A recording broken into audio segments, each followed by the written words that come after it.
Olá, bem-vindos a mais uma discussão através do Instituto Paulista de Sexualidade, o INPASEX. Eu sou Oswaldo Rodrigues, sou psicólogo, terapeuta sexual de casais, e eu quero trazer para vocês uma discussão importante para o nosso meio social e para as questões associadas a relacionamentos sexuais de adultos com menores de idade. Primeiro, vamos lembrar que legalmente um adulto não deveria, em hipótese alguma, ter um relacionamento sexual com menores de idade. Nossa lei não apenas proíbe, como torna uma questão de importância, não apenas moral.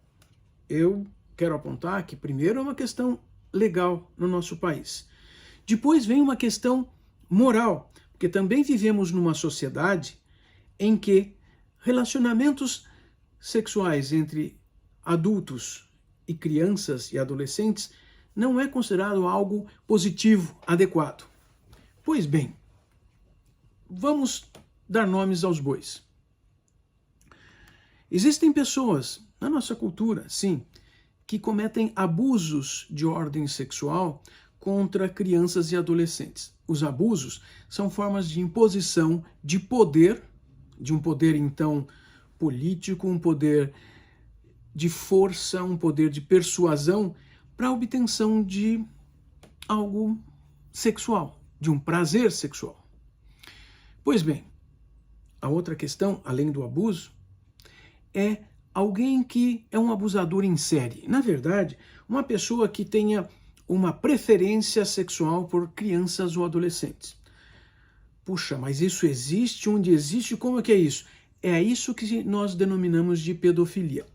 Bem, quando se refere à criança é pedofilia, para o adolescente a gente usa um outro nome que vai ser hebefilia, porque adolescente é uma classificação diferenciada da criança.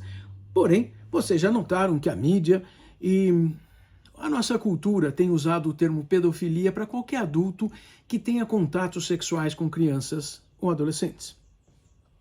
De toda maneira, nós estamos falando de um crime. Na nossa cultura, hoje, atualmente, se você que está me ouvindo tem uma foto de uma criança nua ou em uma atividade sexual, isto já é crime. Você que fale publicamente em prol de atividades sexuais entre adultos e crianças e adolescentes, isso já é crime. Pois é, e tem gente que vem a público e fala e depois desmente, e depois diz que não queria dizer isso, que achava que não era bem assim, que nós é que entendemos errado. Muita gente faz isso. E isso não é incomum. Nós vivemos uma cultura que sim, permite essa aproximação erotizada de um adulto para uma criança ou para um adolescente. Em verdade, sinto contar para vocês, mas 2/3 dos abusos sexuais de crianças, os abusos acontecem em casa. Sim, por parentes. Pai, mãe, irmão, primo, tio, tia, prima, isto. Esse é um contexto importante para compreendermos que nós estamos num momento de transição, porém esse momento de transição já está sendo longo historicamente, onde consideramos que crianças não deveriam ter atividades sexuais com adultos. Muito menos adultos com mais de 60 anos, obviamente. Alguém podia dizer assim, mas é que nós vivemos numa sociedade e que não tem muita liberdade. Em verdade, as sociedades que dizem e que alardeiam mais mais liberdade, são aquelas que mais permitem que adultos, inclusive, se casem legalmente com crianças menores de idade. Nos Estados Unidos, por exemplo, no mundo ocidental, é o país que mais tem casamentos legalizados entre adultos e menores de idade. Puxa, então não é bom a gente tomar a liberdade americana como um bom exemplo de equilíbrio social, de justiça social, de defesa da família? Nem um pouco.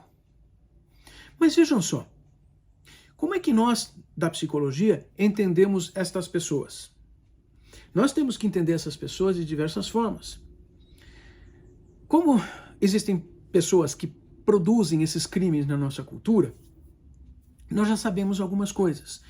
Esses crimes, eles são complicados para essas pessoas, porque eles vão ser indiciados, eles são presos praticamente imediatamente. Quando podemos estudar essas pessoas, sim, nós vamos perceber que essas pessoas têm algumas compreensões, algumas crenças, algumas autopercepções e percepções do mundo que dizem, eles mesmos dizem, nossa, mas eu não fiz nada de errado, eu amo essa criança, eu só quis o bem dela. Essas são formas dessa pessoa interiormente se defender, se organizar para que não se sinta mal por ter feito algo sem controle de um impulso. Isto é importante de compreendermos.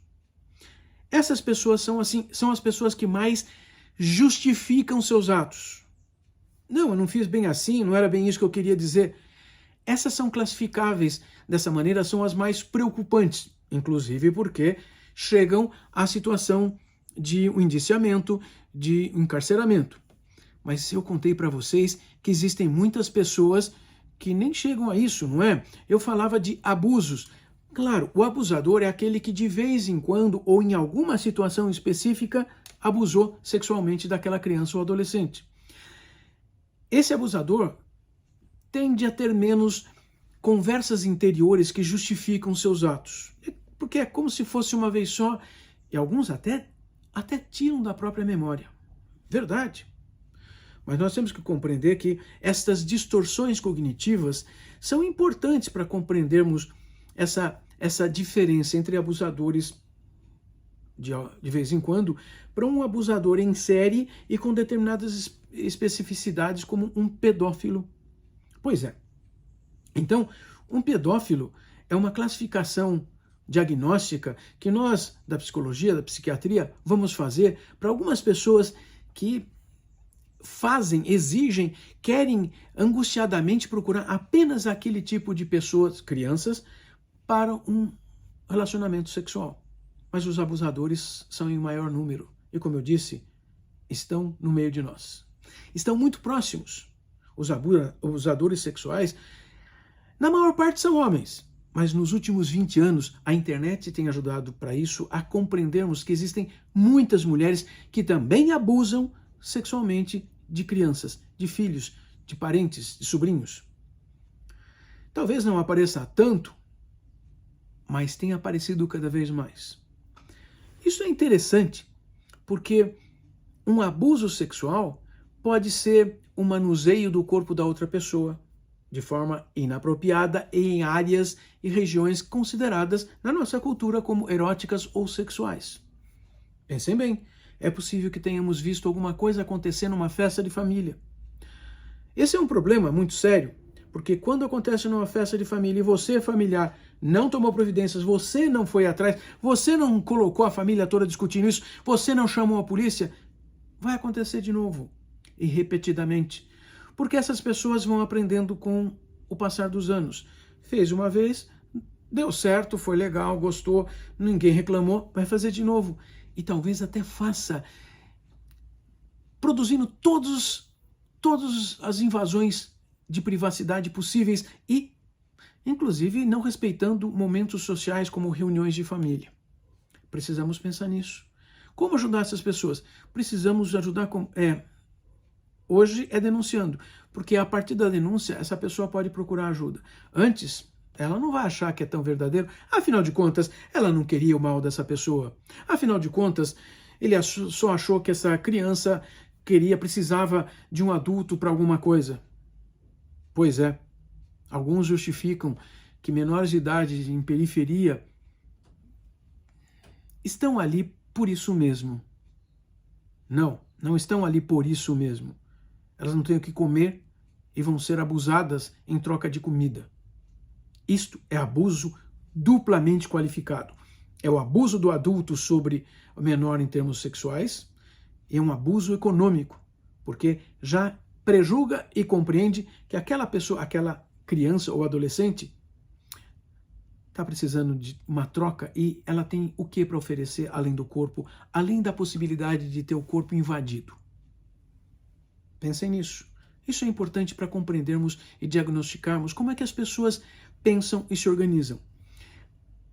Se chegarem ao consultório, claro que nós temos como ajudar. Por quê? Porque é necessário aprendermos como pensamos essas coisas, como usamos esses argumentos pensados de uma maneira infeliz, de uma maneira errada. Como, na verdade, pensamos essas coisas só para justificar fantasias, desejos ou impulsos que temos. E não sabemos como lidar com a frustração de não deixarmos uma coisa acontecer. Pensem nisso. Precisamos compreender isso. É possível mudar? Claro que é. Mas precisamos ter uma motivação para isso. Torno a dizer, atualmente na nossa cultura, a grande motivação normalmente é escapar de uma prisão. Não basta simplesmente dizer que está fazendo terapia para escapar de uma prisão. Porque os processos são longos. Muitas vezes demoram 4, 5, 6 anos. Enquanto isso, a pessoa está vigiada sobre essas questões. Mas se ela quiser mudar, muda sim e descobre novos mundos satisfatórios, prazerosos e adequados para viver.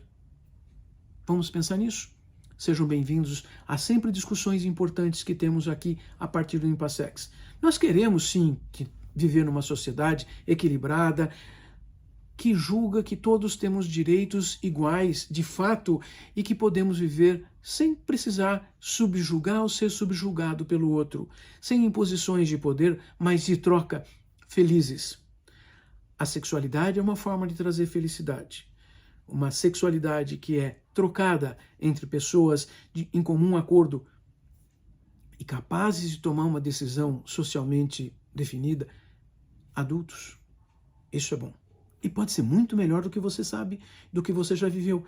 Vamos prestar atenção nisso. Precisa de ajuda? Estamos aí, disponíveis. Instituto Paulista de Sexualidade, o Impassex. Siga-nos nas redes sociais. Participe sempre, ouça sempre as nossas conversas aqui no YouTube, no Facebook, no Instagram, no Twitter, nos podcasts. Nós estamos presentes com vocês. Até mais.